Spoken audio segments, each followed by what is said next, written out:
तो हमारा पहला क्वेश्चन है, who is the author of the book an era of darkness the British empire in India. तो इसका आंसर ज्यादातर सबको पता ही होगा कि ये जो बुक रहेगी an era of darkness the British empire in India, ये किसके द्वारा लिखी गई, इसके ऑथर कौन है। तो हमारा आंसर हो जाएगा शशि थरूर। शशि थरूर ऑथर रहेंगे बुक के, जिसका टाइटल है an era of darkness the British empire in India. अब कुछ और इंपॉर्टेंट बुक्स एंड ऑथर से रिलेटेड बुक्स की बात कर लेते हैं, तो उनको देख लेते हैं जो आपके एग्जाम्स के लिए इंपॉर्टेंट हो सकती हैं। अगर बुक्स की बात करी जाए तो कुछ इंपॉर्टेंट बुक्स हैं। क्रॉनिकल्स ऑफ चेंजिंग चैंपियंस, ये बुक लिखी गई है स्मृति ईरानी के द्वारा। Overdraft saving the Indian saver, ये बुक लिखी गई है उर्जित पटेल के द्वारा। Legacy of learning, Savita Chhabra की एक बुक रहेगी। The Indian way, strategies for an uncertain world, most important रहेगी करंट टाइम में। जो भारत के एक्सटर्नल मिनिस्टर हैं, काफी ज्यादा चर्चे चल रहे हैं करंट टाइम में, एस जयशंकर, इनके द्वारा इस बुक को लिखा गया है। इनविंसिबल, अ ट्रिब्यूट टू मनोहर पारिकर, ये लिखी गई है तरुण विजय के द्वारा। माई लाइफ माई मिशन, ये ऑटोबायोग्राफी है बाबा रामदेव की। Lal Bahadur Shastri, politics and beyond, ये बुक लिखी गई है संदीप शास्त्री के द्वारा। Savarkar, echoes from a forgotten past, ये इस बुक के ऑथर हैं Vikram Sampat. Wuhan diary, dispatches from a quarantined city, तो वुहान डायरी ये कोरोना वायरस से रिलेटेड बुक रहेगी, फैंग फैंग के द्वारा इस बुक को लिखा गया है। Shuttling to the top, the story of PV Sindhu, PV Sindhu की बायोग्राफी रहेगी ये, और ये लिखी गई है वी कृष्ण स्वामी के द्वारा। माई एनकाउंटर्स इन पार्लियामेंट, ये बाल चंद्र मुंगेकर के द्वारा इस बुक को लिखा गया है। तो ये बुक रहेगी, इंपॉर्टेंट बुक्स हैं जो आपके एग्जाम्स में बनती हैं, और बुक्स जो रहेंगी उनकी सेपरेट वीडियो भी आपको हमारे चैनल पे मिल जाएगी। हमारा दूसरा चैनल है HVS स्टडीज 2.0, उसका लिंक आपको डिस्क्रिप्शन में मिल जाएगा। उस पर हर एक टॉपिक की सेपरेट वीडियो आपको प्रोवाइड कराई गई है। अगला क्वेश्चन देखते हैं। अगला क्वेश्चन है हमारा, Ajanta caves are located in which state of India. Ajanta caves India की कौन सी स्टेट में लोकेटेड है। 3 केव्स रहती हैं, अजंता केव्स, इलोरा केव्स और एलिफेंटा केव्स, ये तीनों एक ही स्टेट्स में आपकी रहती हैं। फिर भी ये क्वेश्चन आपका हर बार पूछा जाता है, काफी बार एग्जाम्स में रिपीट होता है। आपका आंसर हो जाएगा महाराष्ट्र। महाराष्ट्र स्टेट में लोकेटेड है आपकी अजंता केव्स। अब यहाँ पे जो बात करी गई है वो लोकेशन, कुछ चीज़ों की बात करी गई है, कहाँ पे लोकेटेड है, फेमस साइट्स की बात करी गई है, तो वो देख लेते हैं एक बार। अगर आपसे अकबर का टॉम्ब पूछा जाए, अकबर टॉम्ब कहाँ पे है, आगरा उत्तर प्रदेश में ये लोकेटेड है। विक्टोरिया मेमोरियल है कोलकाता वेस्ट बंगाल में। अंबर पैलेस है आपका जयपुर राजस्थान में। अमरनाथ केव्स कहाँ पे हैं, ये आपकी रहेंगी जम्मू कश्मीर में। बुलंद दरवाजा है फतेहपुर सीकरी उत्तर प्रदेश में। चार मीनार लोकेटेड है हैदराबाद तेलंगाना में। दिलवरा जैन टेम्पल से आपके माउंट आबू राजस्थान में। एलिफेंटा, इलोरा और अजंता केव्स, ये तीनों आपकी रहती हैं महाराष्ट्र स्टेट में। हवा महल है आपका जयपुर राजस्थान में। गोल गुंबज लोकेटेड है बीजापुर कर्नाटका में। पंचमहल रहेगा फतेहपुर सीकरी उत्तर प्रदेश में, ये आपका लोकेटेड है। तो ये आपको ध्यान रखना है, इसकी भी एक सेपरेट वीडियो है, आप नीचे देख सकते हैं।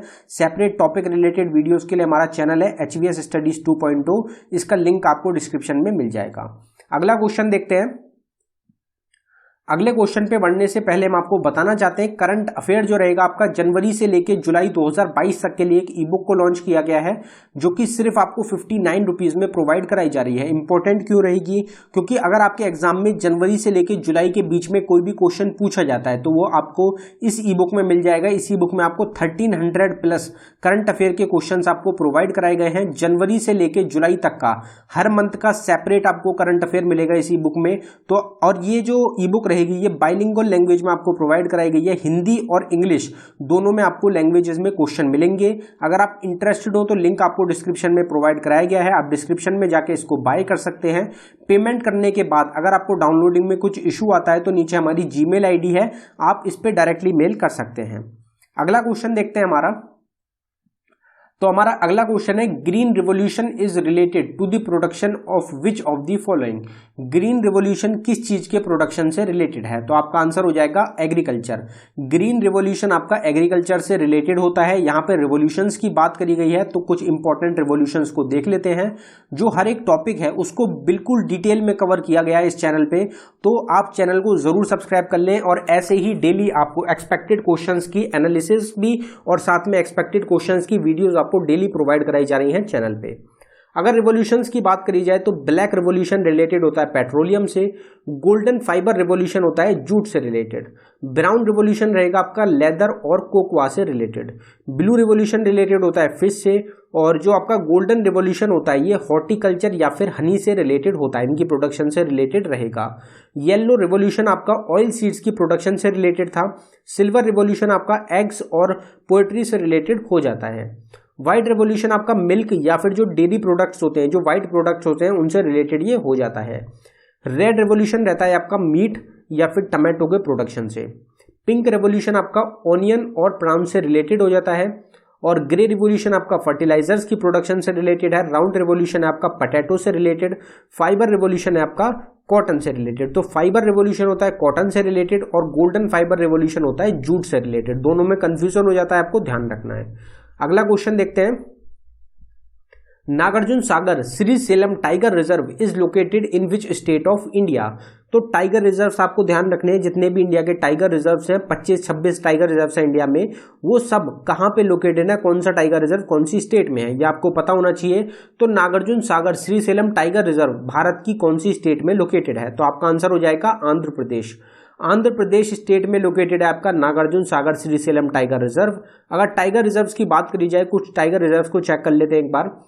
तो नमेरी टाइगर रिजर्व ये आपका लोकेटेड है आसाम में। वाल्मीकि टाइगर रिजर्व है आपका बिहार स्टेट में लोकेटेड। मानस टाइगर रिजर्व है आसाम स्टेट में लोकेटेड। इंद्रवती टाइगर रिजर्व आपका छत्तीसगढ़ स्टेट में है। बंदीपुर टाइगर रिजर्व लोकेटेड है कर्नाटका में। काजीरंगा टाइगर रिजर्व, आप इनको नेशनल पार्क के नाम से भी ध्यान रख सकते हैं, नेशनल पार्क भी सेम नेम से है, वो कहाँ पे है, आसाम में। नागरहोल नेशनल पार्क या फिर नागरहोल टाइगर रिजर्व है आपका कर्नाटका में। पेरियर टाइगर रिजर्व है आपका केरला स्टेट में। पन्ना टाइगर रिजर्व है आपका मध्य प्रदेश में। सतपुरा टाइगर रिजर्व है आपका मध्य प्रदेश में। मेलकट टाइगर रिजर्व आपका लोकेटेड है महाराष्ट्र में। सिमलीपल टाइगर रिजर्व है उड़ीसा स्टेट में। और मुदुमलाई टाइगर रिजर्व है आपका तमिलनाडु स्टेट में। तो ये कुछ इंपॉर्टेंट टाइगर रिजर्व्स हैं इंडिया के, जो आपको स्टेट्स यहाँ पे कवर कराई गई है, और इसकी सेपरेट वीडियो आपको चैनल पे मिल जाएगी, हमारे दूसरे चैनल पे, लिंक डिस्क्रिप्शन में है। और साथ में जो नेशनल पार्क्स हो जाते हैं, 106 नेशनल पार्क्स हैं टोटल करंट टाइम में इंडिया में, उसकी सेपरेट वीडियो 106 के 106 नेशनल पार्क्स कवर करे गए हैं, उसकी सेपरेट वीडियो भी आपको चैनल पे मिल जाएगी। तो आप लिंक डिस्क्रिप्शन में है, एक बार जरूर चैनल को विजिट करें। अगला क्वेश्चन देखते हैं। Where is the headquarter of UNICEF organization located. जो यूनिसेफ जो ऑर्गेनाइजेशन है, United Nations International Children Emergency Fund, जिसको कि अब यूनाइटेड नेशंस चिल्ड्रंस फंड के नाम से भी जाना जाता है, इसका हेडक्वार्टर कहाँ पे लोकेटेड है, तो आपका आंसर हो जाएगा न्यूयॉर्क। तो न्यूयॉर्क अमेरिका में लोकेटेड है यूनिसेफ ऑर्गेनाइजेशन का हेडक्वार्टर। अगर यूनिसेफ की बात करी जाए या किसी और ऑर्गेनाइजेशन की बात करी जाए, क्योंकि ये क्वेश्चन जो है ऑर्गेनाइजेशन से रिलेटेड रहा, तो ऑर्गेनाइजेशन की बात करते हैं कि उसका हेडक्वार्टर कहाँ पे लोकेटेड है, और साथ में ये भी कवर करेंगे कि इस्टेब्लिश कब हुई थी वो ऑर्गेनाइजेशन। तो देखते हैं। वैसे ऑर्गेनाइजेशंस की एक सेपरेट बिल्कुल डेडिकेटेड वीडियो भी आपको चैनल पे मिलेगी, जिसमें ऑर्गेनाइजेशन की फुल फॉर्म, ऑर्गेनाइजेशन का हेडक्वार्टर, ऑर्गेनाइजेशन की एस्टेब्लिशमेंट, ऑर्गेनाइजेशन की मेंबर कंट्रीज और ऑर्गेनाइजेशन का जो हेड है करंट टाइम में, ये सब आपको उस वीडियो में, सेपरेट वीडियो में मिल जाएगा। यहाँ पे कुछ ऑर्गेनाइजेशंस की कुछ बात कर लेते हैं। तो नासा की अगर बात करी जाए, तो नासा अमेरिका की स्पेस एजेंसी है, इसका हेडक्वार्टर है वॉशिंगटन DC अमेरिका में। 1 अक्टूबर 1958 को ये स्टैब्लिश हुई थी। यूनिसेफ ऑर्गेनाइजेशन का हेडक्वार्टर है न्यूयॉर्क अमेरिका में, जो हमारा क्वेश्चन है, और ये 11 दिसंबर 1946 को स्टैब्लिश हुई थी। World Health Organization Geneva Switzerland में इसका हेडक्वार्टर है। 7 अप्रैल 1948 में ये स्टैब्लिश हुआ था। ICC international cricket council Dubai United Arab Emirates में इसका हेडक्वार्टर रहेगा। 15 जून 1909 में ये स्टैब्लिश हुआ था। इसरो एक इंडियन स्पेस रिसर्च ऑर्गेनाइजेशन रहेगी। अगर इसकी बात करी जाए तो ये बेंगलुरु कर्नाटका में इसका हेडक्वार्टर है, बेंगलुरु जो कि कैपिटल है कर्नाटका की, और 15 अगस्त 1969 में ये स्टैब्लिश हुआ था। वर्ल्ड बैंक का हेडक्वार्टर है वॉशिंगटन DC अमेरिका में, और ये दिसंबर 1944 में स्टैब्लिश हुआ था। लेकिन इसकी जो नींव रखी गई थी, जो इसका फॉर्मेशन, जो इसको फॉर्म का जो प्रोसेस रखा गया था, वो आपका आंसर हो जाएगा 1944 में। तो आपको ध्यान रखना है, ये स्टैब्लिश तो आपका हुआ है 1945 दिसंबर में, लेकिन इसकी जो नींव रखी गई थी, जो इसका फॉर्मेशन का रखा गया था, वो 1944 में हुआ था। ये आपको पता होना चाहिए। आरबीआई की अगर बात करी जाए, रिजर्व बैंक ऑफ इंडिया की, तो ये मुंबई महाराष्ट्र में इसका हेडक्वार्टर रहेगा और 1 अप्रैल 1935 में ये स्टैब्लिश हुआ था और 1949 में नेशनलाइजेशन हुआ था रिजर्व बैंक ऑफ इंडिया का। एग्जाम्स में काफ़ी ज़्यादा पूछा जाता है। और DRDO Defence Research and Development Organization रहेगी इंडिया की, इसका हेडक्वार्टर है न्यू दिल्ली में और 1958 में ये आपका स्टैब्लिश हुआ था। यूनाइटेड नेशंस का हेडक्वार्टर है न्यू दिल्ली अमेरिका में, न्यूयॉर्क अमेरिका में, और ये 24 अक्टूबर 1945 में स्टैब्लिश हुआ था। बीसीसीआई रहेगा, board of control in cricket in India, इसका हेडक्वार्टर है मुंबई महाराष्ट्र में और ये दिसंबर 1928 में स्टैब्लिश हुआ था। यूनेस्को एक ऑर्गेनाइजेशन रहेगी हमारी, United Nations Educational Scientific and Cultural Organization, और ये आपकी पेरिस फ्रांस में इसका हेडक्वार्टर है और ये 16 नवंबर 1945 में स्टैब्लिश हुआ था। फीफा एक ऑर्गेनाइजेशन रहेगी, फुटबॉल टूर्नामेंट से रिलेटेड रहती है, इसका हेडक्वार्टर है जूरिच स्विट्जरलैंड में और ये 21 मई 1904 में इसकी स्टैब्लिशमेंट हुई थी, तो ये आपको ध्यान रखनी है। अगला क्वेश्चन देखते हैं हमारा, where is the headquarter of northern zone of railways located. तो नॉर्दर्न जोन जो है रेलवे की, उसका हेडक्वार्टर कहां पे लोकेटेड है, तो हमारा आंसर हो जाएगा दिल्ली। तो दिल्ली में हेडक्वार्टर लोकेटेड है नॉर्दर्न जोन का। टोटल 18 जोन्स हैं।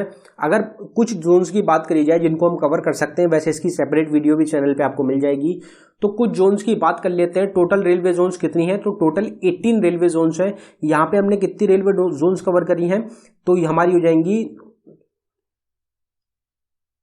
12 रेलवे जोन्स हैं जो कि हमने यहाँ पे कवर करी हैं। इसके अलावा बाकी कितनी रेलवे जोन्स रह गई हैं आपकी, 6 रेलवे जोन्स और रह गई हैं, वो यहाँ पे ऑप्शन नहीं था, तो हम ये जो 12 रेलवे जोन्स हैं इनको कवर कर लेते हैं। इनका हेडक्वार्टर कहाँ पे लोकेटेड है, तो ईस्टर्न जोन का हेडक्वार्टर है कोलकाता में, सदर्न जोन का है चेन्नई में, वेस्टर्न जोन का हेडक्वार्टर है मुंबई में, सेंट्रल जोन का भी रहेगा मुंबई में। तो वेस्टर्न जोन और सेंट्रल जोन ये दोनों कहाँ पे इनके हेडक्वार्टर, इन दोनों के हैं मुंबई में।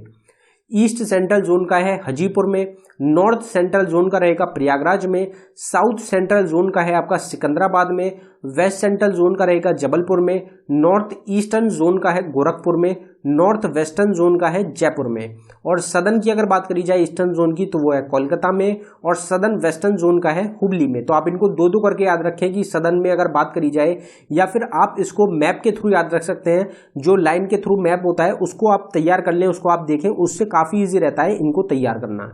बाकी जो आपके 5-6 रह गए हैं उनको भी आप देख सकते हैं। अगला क्वेश्चन देखते हैं, we have borrowed the idea of preamble from the constitution of. तो हमने कौन सी कंट्री से बोरो किया है, कौन सी कंट्री के कॉन्स्टिट्यूशन से हमने आइडिया ऑफ प्रियम्बल को लिया है, तो हमारा आंसर हो जाएगा यूएसए। अमेरिका के कॉन्स्टिट्यूशन से हमने बोरो किया है आइडिया ऑफ प्रियम्बल को। अगर यहाँ पे सोर्सेज की बात करी जाए, इंडियन कॉन्स्टिट्यूशन के जो सोर्सेज हैं उनकी बात करते हैं, तो इसकी भी सेपरेट वीडियो है, हमारा चैनल रहेगा दूसरा जिसका लिंक आपको डिस्क्रिप्शन में मिल जाएगा। आप इस पे जाके जो सोर्सेज है उसकी सेपरेट वीडियो को देख सकते हैं। डायरेक्टिव प्रिंसिपल्स को हमने बोरो किया है आयरलैंड कंट्री से, काफी इंपॉर्टेंट रहता है, आपको ड्यान से देखनी होगी कि कॉन्स्टिट्यूशनल अरेंजमेंट को हमने बोरो किया है कनाडा से, कॉन्सेप्ट ऑफ जुडिशियल रिव्यू को हमने यूएसए से बोरो किया है, फंडामेंटल ड्यूटीज को हमने बोरो किया है यूएसएसआर जिसको कि अब करंट टाइम में रशिया बोला जाता है, और फंडामेंटल राइट्स को हमने करा है अमेरिका से, यूएसए से। और पार्लियामेंट्री सिस्टम ऑफ गवर्नमेंट होनी चाहिए, ये हमने ब्रिटिश जो कॉन्स्टिट्यूशन है उससे बोरो किया है। Concept of liberty, equality and fraternity ये हमने बोरो किया है आपके फ्रांस कंट्री से। प्रोविजन ऑफ रिटन कॉन्स्टिट्यूशन रहेगा, ये हमने बोरो किया अमेरिका से। अमेंडमेंट का जो प्रोसेस है वो हमने साउथ अफ्रीका से बोरो किया है। और प्रोविजन ऑफ सिंगल सिटीजनशिप के लिए जो प्रावधान है हमारा, वो हमने ब्रिटेन की जो आपकी पार्लियामेंट रहेगी, ब्रिटेन का जो कॉन्स्टिट्यूशन है वहां से हमने बोरो किया है। Division of power between union and state ये हमने कनाडा से बोरो किया है। और इमरजेंसी का जो प्रोविजन है ये हमने बोरो किया है जर्मनी से। यहाँ पे हम आपके लिए क्वेश्चन छोड़ने जा रहे हैं कि जो ज्वाइंट सिटिंग होती है पार्लियामेंट की, ज्वाइंट सिटिंग जो दोनों हाउसेस की होती है, लोकसभा और राज्यसभा की, उसका जो प्रोसेस है, तो उसको हमने कौन सी कंट्री से बोरो किया है। ज्वाइंट सिटिंग को आपको बताना है कि कौन सी कंट्री से हमने बोरो किया है, कमेंट बॉक्स में आप सबको टाइप करना है, जो कि करंट टाइम में भी इस वीडियो को देख रहे हैं। अगला क्वेश्चन देखते हैं। अगला क्वेश्चन है हमारा, how many states share their border with Nepal. तो नेपाल जो कंट्री है उसके साथ कितनी स्टेट्स हैं इंडिया की जिनका बॉर्डर लगता है, तो हमारा आंसर हो जाएगा 5। तो 5 स्टेट्स रहेंगी इंडिया की, या यूनियन टेरिटरी, 5 स्टेट्स या यूनियन टेरिटरी रहेंगी जिनका बॉर्डर लगता है, बाउंड्री लगती है नेपाल कंट्री के साथ। अब ये कौन कौन सी रहेंगी, और जो हमारी बाकी नेबरिंग कंट्रीज हैं उनकी भी बात करेंगे कि उनकी बाउंड्री कौन कौन सी स्टेट से लगती है। तो नेपाल का 5 से लगता है। कौन कौन से रहेंगे? उत्तराखंड स्टेट, उत्तर प्रदेश से, बिहार से, वेस्ट बंगाल से और सिक्किम से। ये 5 स्टेट्स हैं जिनकी बाउंड्री लगती है नेपाल कंट्री के साथ। पाकिस्तान के साथ 5 स्टेट और यूनियन टेरिटरी का लगता है, जिसमें रहेगा पंजाब, राजस्थान और गुजरात। 3 स्टेट्स रहेंगी और 2 यूनियन टेरिटरी रहेंगी, जम्मू कश्मीर और लद्दाख। चाइना का भी 5 के साथ लगता है। पहले जम्मू कश्मीर के साथ लगता था, लेकिन अब जब से जम्मू कश्मीर और लद्दाख को अलग अलग सेपरेट बनाया गया है तो लद्दाख रहेगा आपका आंसर। लद्दाख, सिक्किम, अरुणाचल प्रदेश, हिमाचल प्रदेश और उत्तराखंड। तो 4 स्टेट और एक यूनियन टेरिटरी के साथ चाइना का बाउंड्री जो है वो लगती है। फिर बांग्लादेश की एग्जाम के लिए इंपॉर्टेंट रखती है, आपसे पूछी जाती है। बांग्लादेश की 5 स्टेट के साथ बाउंड्री लगती है इंडिया की। कौन कौन सी? तो आसाम, वेस्ट बंगाल, मिजोरम, मेघालय और त्रिपुरा। फिर भूटान की अगर बात करी जाए तो भूटान की 4 कंट्री के साथ लगती है। कौन कौन सी कंट्री रहेंगी? तो आसाम, अरुणाचल प्रदेश, वेस्ट बंगाल और सिक्किम के साथ। म्यांमार जो कंट्री है उसकी भी 4 स्टेट्स के साथ लगती है, अरुणाचल प्रदेश के साथ, नागालैंड के साथ, मणिपुर के साथ और मिजोरम के साथ। तो ये आपको जरूर ध्यान रखना है, एग्जाम्स के लिए काफी इंपॉर्टेंट है। और जो बाकी कंट्रीज हैं, हमारी जो नेबरिंग कंट्रीज हैं, उनके आपको स्पोर्ट्स, नेशनल स्पोर्ट्स क्या है, नेशनल एनिमल क्या है और कुछ इंपॉर्टेंट प्लेयर्स जो करंट टाइम में चर्चा में हो वो आपको याद रखने। कुछ वॉल्केनो इरप्शन हुआ है उससे रिलेटेड जो भी मतलब जो भी अभी करंट टाइम में न्यूज चल रही है नेबरिंग कंट्रीज से रिलेटेड वो आपको पता होनी चाहिए। उनसे एग्जाम्स में डायरेक्ट क्वेश्चन आपके देखने को मिल जाते हैं। White blood cells in human body acts as आ।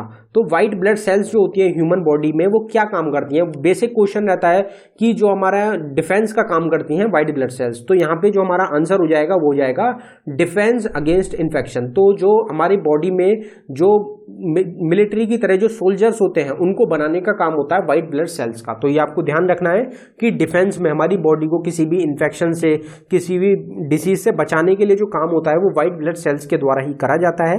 ये आपसे एग्जाम में क्वेश्चन काफी बार पूछा जा चुका है। पहले 2018 का जो आपका एग्जाम हुआ है उसमें भी ये क्वेश्चन पूछा गया था।